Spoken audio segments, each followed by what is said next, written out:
While a lot of you are probably already sold on the Samsung Galaxy S4, some of you may either need some help making up your mind or just want to know a little more about the features.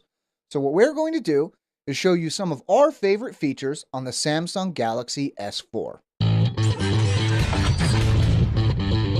Hi everybody, I'm Chris Wook. Now, a lot of our favorite features have to do with the camera, so we're going to kick things off with a look at DualShot. DualShot uses both the rear and front-facing camera at the same time, allowing you to place yourself anywhere in a photo or video without having to hold the phone at some awkward angle. While this is cool by itself, the ability to use DualShot in video chat is much cooler, allowing you to remain on screen while showing what you're pointing the phone at to somebody else. Now, we've all been there.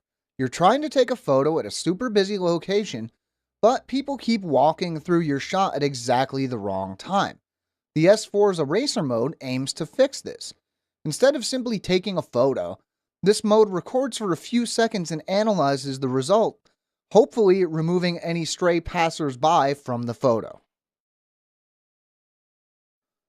The animated photo mode essentially allows you to create an animated GIF. Like eraser mode, animated photo records for a few seconds. Once it's finished recording, it processes the results and allows you to choose only certain parts of an image that you would like to be animated. It is a little on the gimmicky side, but it's still a cool feature.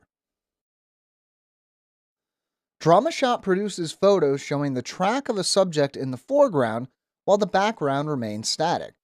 Now, it can be a little tricky to use since you have to remain pretty still while the subject moves, and if the subject is too close, it just plain won't work. For my example, I just set down the camera and enlisted my good friend Ted the Plastic Dinosaur to be my subject. Luckily, he was fairly cooperative. Sound and Shot does exactly what you would imagine. It adds audio narration to an image. Simply switch to Sound and Shot mode, take a photo, and start talking. This can be useful if you want to share a photo with a friend and explain a little about where you were, or what you were doing, or why you decided to take a picture of your salad again.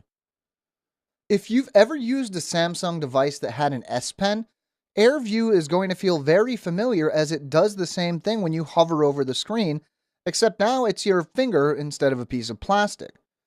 Air Gesture allows you to scroll web pages, switch between photos, skip songs, and more, all with a simple wave of your hand.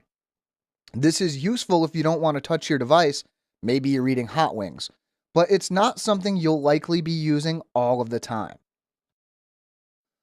Smart Scroll is a little similar to Air Gesture in that it allows you to scroll through web pages without touching your screen, but you still will want to hold on to the S4. Basically, it uses the front-facing camera to track your eyes, then you can tilt the phone toward or away from you to scroll up and down. Maybe you'll have better luck than I did, but while this worked fine for me sometimes, at others I found it pretty tricky to use. The camera can also track your eyes while you're watching a video and pause it if you look away, but you might want to turn this off if you find it's pausing too often. One of my personal favorite features is S-Health, which offers a ton of features to track your health habits. First, put in your gender, age, height, and weight, and now S-Health can track when and how you exercise, how many steps you take in a day, what you eat, and more. If you're looking to make some health changes or just keep up what you're already doing and track it, S-Health is a super useful tool. Watch On uses the Galaxy S4's built-in IR blaster to turn the phone into an all-in-one remote and media guide. Simply tell the phone your location and provider, then set up your devices and you never have to worry about losing your remote in the couch cushions or wonder what's on. This is neat, but I couldn't get Watch On to control my TV even though the TV was among the listed devices. We'll likely see support for more devices down the road, but I was still a little disappointed. S-Translator, well, translates things. It's an awful lot like Google Translate except for the name, but it's still pretty handy. You can either type or say the phrase you want to translate, and it will translate it to and from a variety of different languages and even read the translation to you out loud. And then we have a ton of other features like Optical Reader, which can scan QR codes and even recognize and translate text for you. A few other features I couldn't really use at all. Group Play, a feature that lets you share files, watch the same movie, or even play games with other people, sounds really cool, but there was nobody around, so that was kind of out of the question. The updates to chat on had me in the same boat, as I couldn't find anyone to actually connect to. Now, obviously, there are a bunch of other little tweaks and some features we left out, but what we just showed you are some of our very favorites.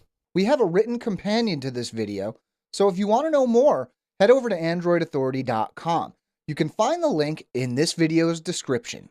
We have new videos going up all the time, so if you want to stay in the loop, make sure to subscribe to our channel. I'm Chris Wook for Android Authority, and as always, thank you for watching.